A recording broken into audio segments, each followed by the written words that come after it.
Hi guys, welcome to the next video on the chapter Rise of Nationalism in Europe. In the previous video we discussed about the French Revolution and the idea of a nation. In this video we'll be discussing on making of a nationalism.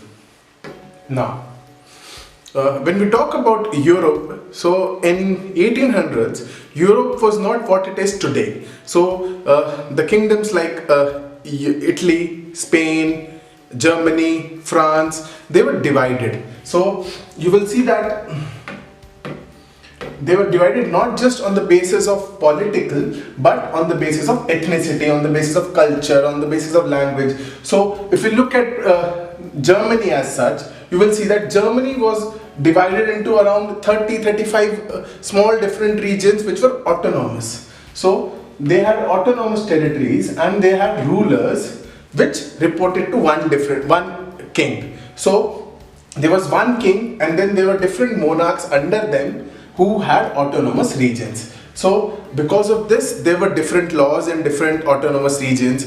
There were different tariffs, different custom duties. So this was the idea of Europe in the 1800s. So small regions which were autonomous, ruled by different monarchs.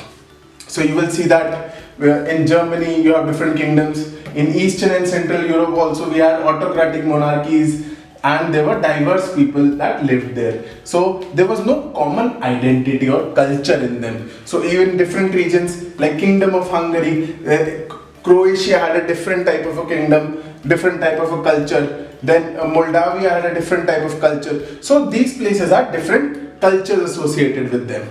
And because of this, there were different languages, different ethnic groups, and because of this, they did not have any unifying character in them which could unite as a nation.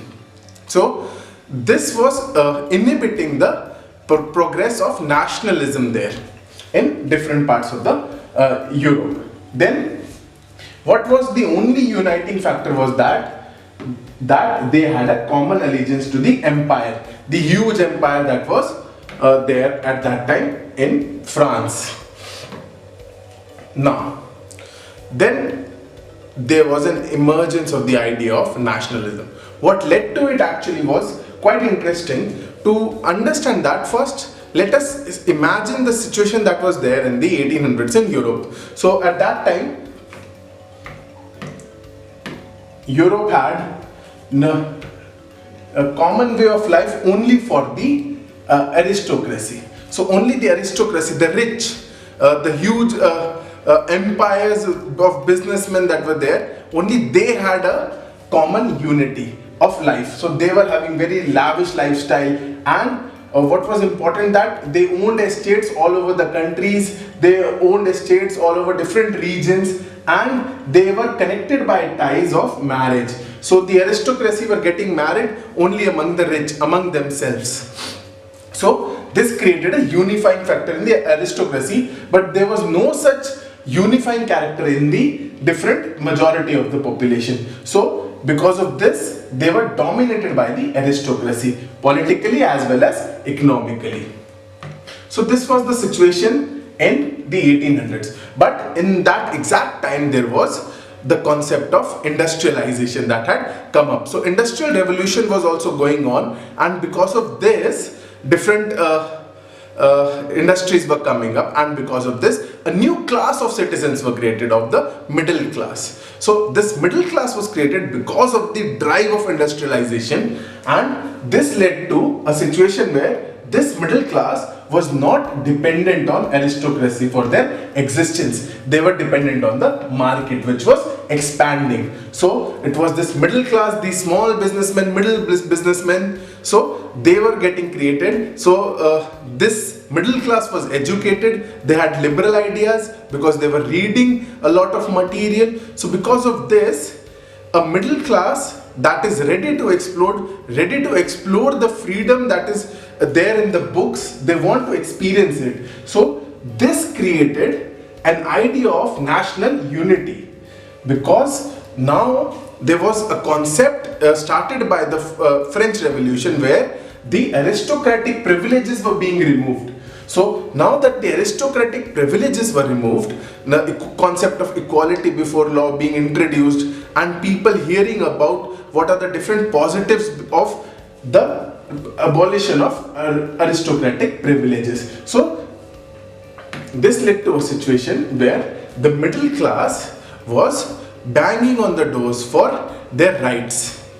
Now let's take the situation of Germany for example. So you will see that Germany had a situation where they had 39 different states as a confederation. Now in these 39 states there were different trade associations, different tariffs, different lengths. In fact, for the same word L, they did not have any standard measurement. So this term L was a measure for a cloth, and if an L of textile material was bought in Frankfurt, you would get 54.7 centimeters, in Mainz 55, then in Freiburg 53.5, in Nuremberg 65.6. So all these are different regions in Germany where the term L means different lengths of the cloth. So because of this, there were different taxes, because taxes are generally levied on the basis of weight or measurement, and measurements were different. And an example would be that a merchant traveling from Hamburg to Nuremberg had to pass through 11 different custom barriers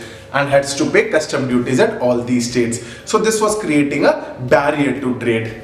Now, so the middle class was learning about liberty, middle class were learning about freedom, freedom of speech, freedom of trade. So liberty comes from the Latin word liber, meaning free. So they were discussing about individuality, equality of all before law. Then this led to a situation where they wanted freedom of market. They wanted that the state should not impose any restrictions on the movement of goods and capitals, and they wanted single weights and measurements, standard weights and measurements, and not different weights and measurements. They wanted the freedom to exchange the goods and the people as well. So this was the situation created by the middle class because of the economic barriers created by the aristocracy. Now, so when this was created, so in 1834 in Germany, a customs union was formed, and in this customs union, this unified the entire kingdoms of Germany, and the steps taken by the union was that the tariff barriers were removed when you have to travel from one region to another. So this reduced the number of currencies as well. So they said that only two currencies were to be used out of 30 that were there currently. So the number of currency being reduced, this increased a situation where trade exploded. The middle class was starting to get richer, starting to get more educated, more liberal, and another development was the creation of a railways network. So this created mobility, so it was easier to travel now between regions. So this railways was the major unifying factor for nationalism.